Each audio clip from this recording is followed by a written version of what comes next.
궁예의 진짜 이야기. 안대를 쓴 사내가 궁궐안을 배회합니다. 눈빛은 광기로 가득하고 입에서는 관시법이라는 괴이한 주술이 흘러나옵니다. 내 놈의 마음을 읽었다. 그의 한마디에 신하들은 목이 떨어집니다. 우리가 아는 궁예는 이런 모습입니다. 드라마 태조 왕건이 만들어낸 광기의 군주. 스스로를 미륵이라 칭하며 백성을 학살한 폭군. 그리고 마침내 부하들에게 배신당해 쫓겨난 비극의 인물. 하지만 여러분, 이것이 진실일까요? 1990년대 충청도 한 사찰에서 오래된 비석이 발견됩니다. 선각대사비. 그 비석에 새겨진 글자들은 우리가 알던 궁예와는 전혀 다른 이야기를 들려줍니다. 미치광이가 아니라 혁명가, 폭군이 아니라 개혁군주, 패배자가 아니라 전략가. 역사책에 지워진 궁예의 진짜 얼굴. 승자들이 감춰버린 한 남자의 이야기. 지금부터 우리는 1000년 전 그날로 돌아갑니다. 철원 평야에 도읍을 세우고 신라의 골품제를 무너뜨리며 새로운 세상을 꿈꾼 한 남자의 이야기 속으로 삼국사기를 펼쳐봅니다. 궁예에 대한 기록이 시작됩니다. 궁예는 신라 왕실의 서자로 태어났으나 난폭하고 운동했다. 스스로 미륵이라 칭하며 백성을 속였고 관시법이라는 요술로 신하들을 죽였다. 고려사에도 비슷한 내용이 이어집니다. 궁예는 의심이 많아 무고한 사람을 함부로 죽였다. 심지어 자신의 부인과 아들까지 죽이는 폭거를 저질렀다. 이런 기록들이 쌓여 궁예는 역사 속 대표적인 폭군으로 자리 잡았습니다. 그러나 여기에는 중요한 질문이 숨어 있습니다. 이 기록들은 누가 언제 왜 썼을까요? 삼국사기가 편찬된 것은 1145년. 궁예가 죽은 지 이미 200년이 넘은 시점입니다. 그때는 고려 왕조가 확고히 자리 잡은 시대였고 왕권의 후손들이 나라를 다스리고 있었습니다. 고려사는 더욱 늦습니다. 1451년 조선시대에 편찬되었죠. 이미 고려마저 멸망한 후였습니다. 생각해 보십시오. 왕권을 몰아낸 군주, 왕권이 배신한 그 군주가 왕건의 후손들이 쓴 역사책에서 좋게 그려질 리 있을까요? 역사는 언제나 승자의 기록입니다. 패배자는 악인이 되고 승자는 영웅이 됩니다. 이것이 역사의 냉혹한 법칙입니다. 그렇다면 진짜 궁예는 어떤 사람이었을까요? 정말 미치광이였을까요? 아니면 다른 이유가 있었을까요? 답은 의외의 곳에서 발견됩니다. 1990년대 초 충청북도 충주의 한 사찰 정토사에서 오래된 비석 하나가 발견됩니다. 선각대사비. 거기에는 놀라운 내용이 새겨져 있었습니다.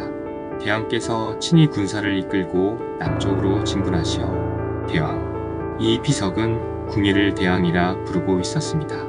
폭군도 미치광이도 아닌 존경받는 군주로 기록하고 있었던 것입니다. 더 놀라운 것은 다음 내용이었습니다. 912년 대왕께서 나주 덕진포에서 대승을 거두셨다. 912년 나주 전투. 후삼국 시대의 가장 중요한 해전 중 하나입니다.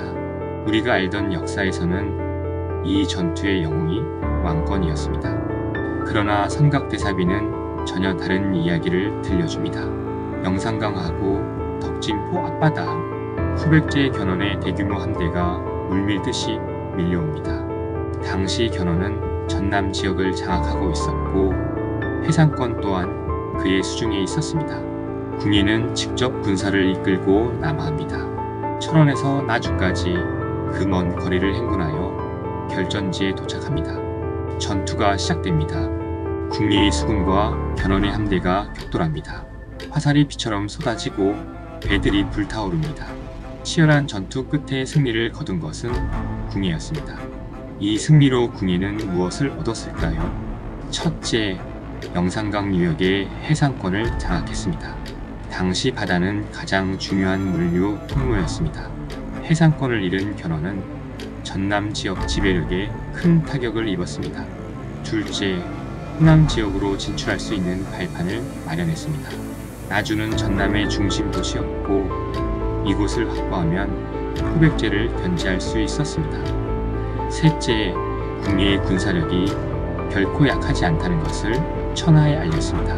이는 신라와 후백제 모두에게 강력한 경고였습니다. 그런데 이상한 점이 있습니다. 이토록 중요한 전투가 왜 역사책에는 제대로 기록되지 않았을까요? 아니, 왕건의 공으로 둔갑했을까요? 답은 간단합니다. 역사를 쓴 사람들은 왕건의 후손이었기 때문입니다. 궁예의 승리를 인정하면 왕건의 정통성이 흔들립니다. 그래서 그들은 이 기록을 지우거나 왕건의 것으로 바꿔버린 것입니다. 선각대사비는 이렇게 말합니다. 궁예는 결코 무능한 광인이 아니었다. 그는 뛰어난 전략가이자 백전노장의 장군이었다고. 궁예를 이해하려면 그가 태어난 시대를 이해해야 합니다. 9세기 후반 신라는 무너져가고 있었습니다. 골품제, 신라의 신분 제도였습니다. 태어날 때부터 정해진 신분에 따라 관직도, 입을 수 있는 옷도, 살 수 있는 집의 크기도 정해져 있었습니다. 성골, 진골, 육두품, 오두품. 아무리 능력이 뛰어나도 신분이 낮으면 높은 자리에 오를 수 없었습니다. 궁예는 이 체제의 희생자였습니다. 왕실의 피를 이어받았지만 서자라는 이유로 버림받았습니다. 그가 신라를 증오한 이유는 바로 여기에 있었습니다. 891년 궁예는 기회를 잡습니다. 양길의 부하로 들어가 두각을 나타내고 곧 독립하여 자신의 세력을 구축합니다. 그리고 901년 마침내 자신의 나라를 세웁니다. 후고구려. 그러나 이것은 단순히 나라 이름을 바꾼 것이 아니었습니다. 궁예는 완전히 새로운 질서를 만들려 했습니다. 904년 궁예는 수도를 철원으로 옮깁니다. 철원 평야, 넓고 평탄한 땅. 여기에 그는 전혀 새로운 형태의 도성을 건설합니다. 외성 둘레만 12.5km에 달하는 거대한 평지성. 성벽 안에는 궁궐과 관청, 그리고 수많은 민가가 들어섰습니다. 이것은 단순한 수도가 아니었습니다. 새로운 세상의 시작이었습니다. 궁예는 무엇을 바꾸려 했을까요? 첫째, 신분제의 철폐. 골품제로 묶여있던 사람들에게 새로운 기회를 주었습니다. 왕건도 그중 하나였습니다. 성악의 호족 출신에 불과했던 왕건이 궁예 밑에서 장군이 될 수 있었던 이유입니다. 둘째, 불교 개혁. 그는 스스로를 미륵이라 칭했습니다. 이것을 관기로만 볼 수 있을까요?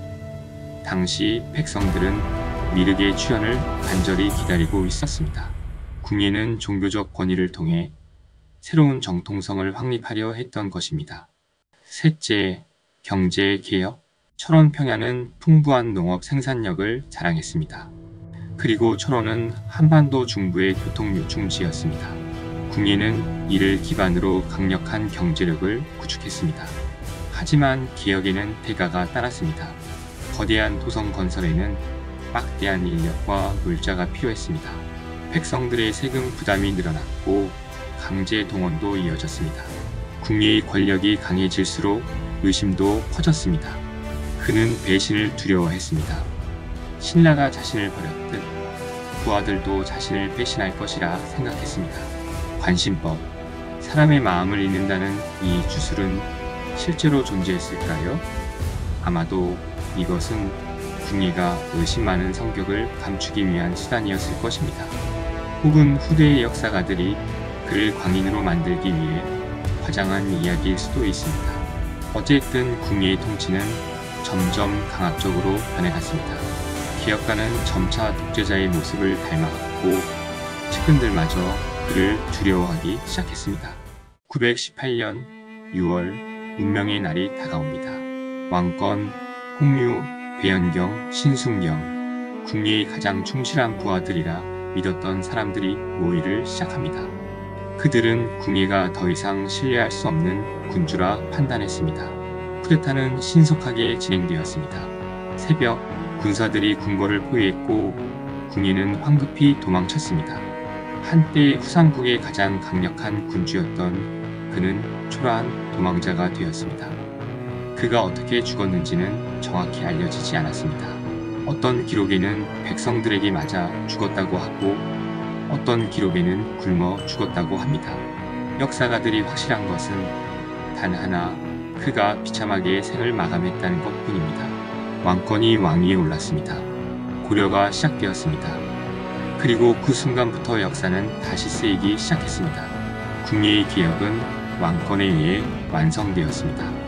호족연합정책, 불교 진흥, 철원에서 시작된 평지성 도읍 개념, 이 모든 것이 고려로 이어졌습니다. 아이러니합니다. 궁예가 꿈꾼 새로운 세상은 그를 배신한 왕권에 의해 실현된 것입니다. 그렇다면 우리는 이렇게 물어야 합니다. 궁예는 실패한 것일까요? 성공한 것일까요? 궁예는 미치광이가 아니었습니다. 그는 낡은 질서를 부수고 새로운 세상을 만들려 한 혁명가였습니다.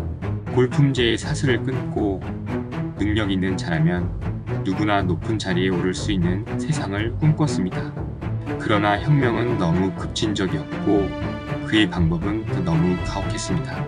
백성들의 고통은 커졌고 부하들의 신뢰는 무너졌습니다. 결국 그는 배신당했고 역사는 그를 폭군으로 기록했습니다. 하지만 천년이 지난 지금 우리는 다시 묻습니다. 삼각대사비가 전하는 대왕은 누구였을까요? 나주 전투를 승리로 이끈 전략가는? 철원의 새로운 도읍을 세운 기업가는? 역사를 쓴 것은 승자였지만 진실은 언제나 다양한 모습을 가지고 있습니다. 궁예, 그는 시대를 너무 앞서간 혁명가였을지도 모릅니다. 혹은 권력에 취해 관계에 빠진 독재자였을지도 모릅니다. 어쩌면 그는 둘 다였을지도 모릅니다. 혁명가이자 독재자, 기업가이자 폭군, 역사는 흑백으로 나뉘지 않습니다. 그 사이 수많은 회색지대가 존재합니다. 우리가 기억해야 할 것은 이것입니다. 승자의 기록만으로는 진실을 알 수 없다는 것. 그리고 때로는 패배자의 목소리에도 귀 기울여야 한다는 것. 궁예 미치광이 아니었습니다. 그는 후삼국 시대의 혁명가였습니다. 비록 실패했지만 그가 꿈꾼 세상은 고려를 통해 현실이 되었습니다. 역사는 반복됩니다. 그리고 우리는 그 속에서 교훈을 찾습니다. 누구의 기록을 믿을 것인가? 어떤 진실을 찾을 것인가? 그 답은 바로 여러분의 손에 있습니다. 히스토리드, 역사를 읽고 역사를 쓰다.